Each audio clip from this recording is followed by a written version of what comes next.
الحمد لله والصلاة والسلام على رسول الله وبعد. إلهي بان مهديننا تبارك وتعالى maanta oo ay bisha December tahay 14/2023 waxaan joognaa beeraha waqooyi ee magaalada Buuhoodle. Ilaahay baa ku mahadsan tabaaraka wa tacaala nicmada faraha badan oo dhulka dhigay, dhulkii oo cagaar ah, barwaaqo ah, lagu dalxiisi karo, lagu nasanayo. Waxaan maanta halkan u joognaa casuumad uu dhigay Garaad Cabdirasaaq Garasoofe oo uu ku casuumay waxgaradka magaalada Buuhoodle خاص أهان وفتقي بلادنا وهجاميني مدحوينها ماملك SSC خاتمه وأنا كم هايين مدحوينك وحجانك قدوميها برلمانك يو قرياش الله بدأ قلبه وسول وين إن وفتقة وكفر أحسن هاي إن وقت لقاضنا إن شاء الله تعالى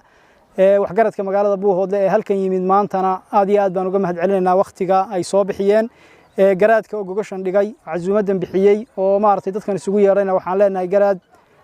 aad baad u mahadsan tahay anoo ku hadlaya afkiisa iyo afka deegaankaba insha Allah taala arintaas waa ka mahad celinaynaa biidnillaahi kariim cid kastoo ka soo qayb gashay madaxda dawladda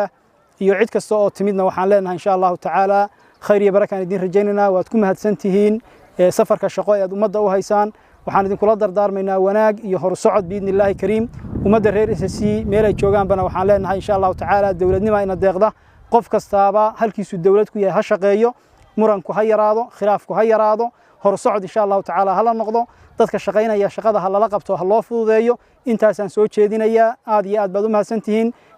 gobolka iyo dhamaan gobolada SSC iyo ummadda Soomaaliyeedna waxaan leeyahay amni iyo barwaaqo iyo baraare Allahna siiyo nabad iyo barwaaqo iyo horumar baa inoo ballan insha Allah taala assalaamu alaykum waraxmatullaahi wabarakaatuh waxaan si khaas ah oo xeel dheer ugu mahad celinayaa bahda Japan Media iyo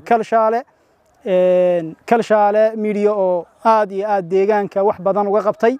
إبراهيم عبد القادر جبان صاحب كيهدي هرتاجن مؤسس كيو أحمد درويش آد يا آد باندين هذين يا واد مهتسنتهين واد سلامنتهين واد شرفنتهين عز يا شرف كركين ها هاتو السلام عليكم ورحمة الله وبركاته.